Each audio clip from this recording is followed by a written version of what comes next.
Hello everyone. இன்னைக்கு நம்ம Darwinism தான் பார்க்க போகிறோம். சார்ல்ஸ் டார்வின் ஒரு நேச்சுரலிஸ்ட்.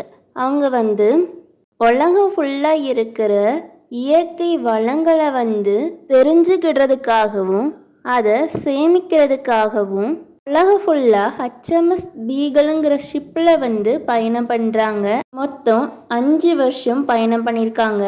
அந்த 5 வருஷத்தில் நிறைய கண்டங்களுக்கு போய் அந்த இடத்துல உள்ள பிளான்ட் அண்ட் அனிமல்ஸை பற்றி ஆராய்ச்சி பண்ணியிருக்காங்க. அவங்க போனதுலேயே குறிப்பிடத்தக்க ஐலாண்டுனா கேலப்பகஸ் ஐலாண்ட். நம்ம இப்படி தான் பரிணாம வளர்ச்சி அடைகிறோங்கிறதுக்கான ஐடியாவை கொடுத்தது டார்வின் தான். அந்த ஐடியாவை புக்காகவும் பப்ளிஷ் பண்ணியிருக்காங்க. அந்த புக்கோட name origin of species by natural selection. Charles Darwin சொன்ன அந்த ஐடியாவை நம்ம டார்வினிசம்னு சொல்லுவோம். டார்வினுக்கு நம்ம எப்படி பரிணாம வளர்ச்சி அடைகிறோங்கிறத சொல்கிறதுக்கு தூண்டுதலாக இருந்தது இந்த 3 பப்ளிகேஷன்ஸ் தான். ஃபஸ்ட்டு டிஆர் மால்தஸ் Malthus on the principle of population. இதில் அவங்க என்ன சொல்கிறாங்கன்னா, ஒரு இடத்துல வாழ்கிற அனிமல் ஜாமெண்ட்ரிக்கலாக இன்க்ரீஸ் ஆகும். அதாவது 2, 4, 16, 132 இன்க்ரீஸ் ஆகும். இதுவே ஃபுட்டு 2, 4, 6, 8 அந்த மாதிரி தான் இன்க்ரீஸ் ஆகும். இதனால் அனிமல்ஸ் நிறைய பெருகிரும். ஆனால் அதுக்கான ஃபுட்டு இருக்காது.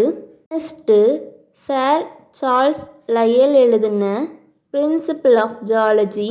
இதில் அவங்க என்ன சொல்கிறாங்கன்னா, எர்த்து நிலையாக கொஞ்சம் கொஞ்சமாக சேஞ்ச் ஆகிட்டே தான் இருக்கும். கூடவே நம்ம எர்த் உருவாகும்போது நடந்த ஆக்டிவிட்டி இப்போ வரைக்கும் மாறாமல் அப்படியே நடந்துகிட்ருக்குன்னு சொல்கிறாங்க. For example volcanic erosion, soil erosion, plate movement இதெல்லாம் எர்த் உருவானதில் இருந்து இப்போ வரைக்கும் கொஞ்சம் கொஞ்சமாக நடந்துகிட்டே தான் இருக்குது. நெக்ஸ்ட்டு ரசல் வாலன்ஸ் எழுதின on the tendency of varieties to depart from original types. ஒரு ஒரிஜினல் ஸ்பீசிஸில் நடந்த மாற்றத்தினால இன்னொரு புது ஸ்பீசிஸ் உருவாகிறத பற்றி இவங்க சொல்லியிருப்பாங்க.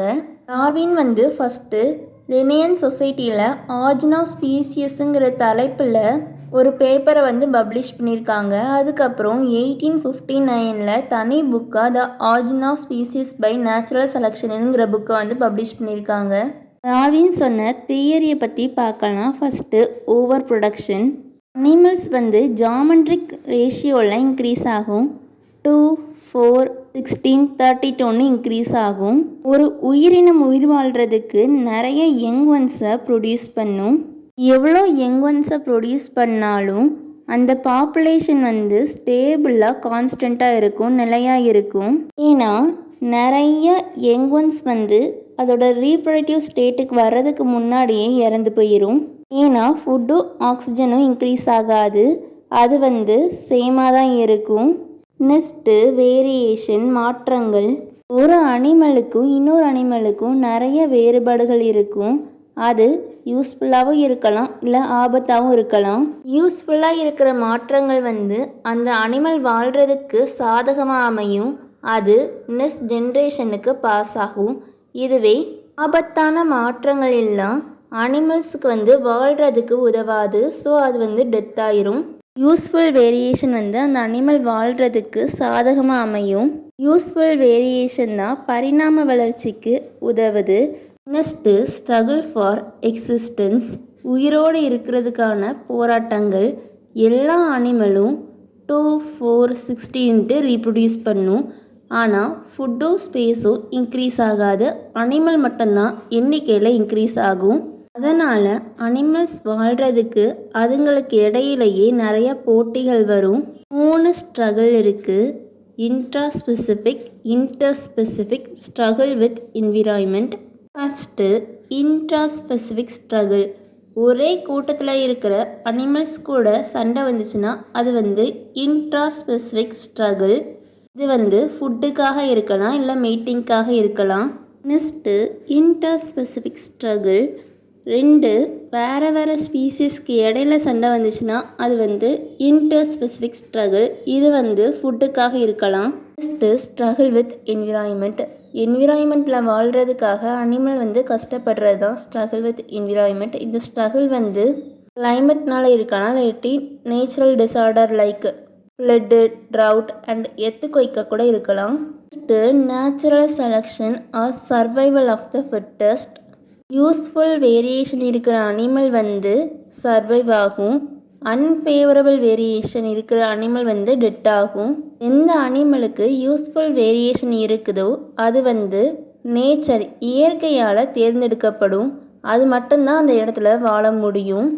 இந்த ஐடியாவை சொன்னது வந்து ஹெர்பர்ட் ஸ்பென்சர். இப்போ ஒரு என்விரான்மெண்ட் சுற்றுச்சூழல் வந்து சடனாக டெம்பரேச்சர் ட்ராப் ஆகி ரொம்ப கோல்டாக இருந்துச்சுன்னா அந்த இடத்துல நல்லா டார்க்காக ஃபர் இருக்கிற அனிமல் மட்டும்தான் சர்வைவ் ஆகும். அந்த டார்க் ஃபர் அனிமல் வந்து நேச்சரால் தேர்ந்தெடுக்கப்படுது, உன்னால் இந்த இடத்துல வாழ முடியும்ன்ட்டு. அந்த அனிமல் ரீப்ரொடியூஸ் பண்ணி நல்லா அந்த இடத்துக்கு வாழ்கிற மாதிரி யங் ஒன்ஸை ப்ரொடியூஸ் பண்ணும். அதுதான் natural selection or survival of the fittest. இதுவே அந்த இடத்துல ஃபர்ரு கம்மியாக இருக்கிற அனிமலும் இருக்கும். அந்த அனிமலால் குளிரை வந்து தாங்கிக்க முடியாது. ஸோ அந்த அனிமலால் அதுக்கு தேவையான நியூட்ரிஷன்லாம் எடுத்துக்க முடியாது. அதனாலேயே அதோட ரீப்ரொடக்டிவ் ரேட் வந்து ரொம்ப கம்மியாக இருக்கும். கொஞ்ச நாள் ஆக ஆக அந்த அனிமல் வந்து அப்படியே அழிஞ்சிரும். எந்த அனிமல் எந்த இடத்துல வாழணுங்கிறத இயற்கை தான் தீர்மானிக்குது. Next origin of new species. Animals வந்து நிறைய ரீப்ரொடியூஸ் பண்ணும். அந்த யங் ஒன்ஸ்குள்ளேயே ஃபுட்டுக்காகவும் இடத்துக்காகவும் நிறைய சண்டை வரும். அந்த அனிமலுக்குள்ளேயே ஏகப்பட்ட வேறுபாடுகள் இருக்கும். எந்த அனிமலுக்கு யூஸ்ஃபுல்லான வேரியேஷன் இருக்குதோ அந்த அனிமல் வந்து அந்த இடத்துல வாழும். அப்படி அந்த இடத்துல வாழ்கிற அனிமல் வந்து ரீப்ரொடியூஸ் பண்ணும்போது அந்த யூஸ்ஃபுல்லான வேரியேஷன் வந்து அதோட யங் ஒன்னுக்கு போகும். அப்படி யூஸ்ஃபுல்லான வேரியேஷன் வந்து ஒரு ஜென்ரேஷன்லேருந்து இன்னொரு ஜென்ரேஷனுக்கு போய்கிட்டே இருக்கும்போது ஒரு புது ஸ்பீசிஸ் வந்து உருவாகும். டார்வின் என்ன சொல்கிறாங்கன்னா, ஒரு இனத்தில் ஏற்ற இறக்கமாக மாற்றங்கள் ஏற்படும். அந்த மாற்றங்கள் வந்து நிலையாக இருக்கும்போது ஒரு புது ஸ்பீசிஸ் உருவாகும்னு சொல்லியிருக்காங்க. கூடவே பரிணாம வளர்ச்சி வந்து படிப்படியாக நடந்தது, சடனாக நடந்தது கிடையாது அப்படின்னு நம்பினாங்க. தேங்க்யூ. தேங்க்ஸ் ஃபார் வாட்சிங்.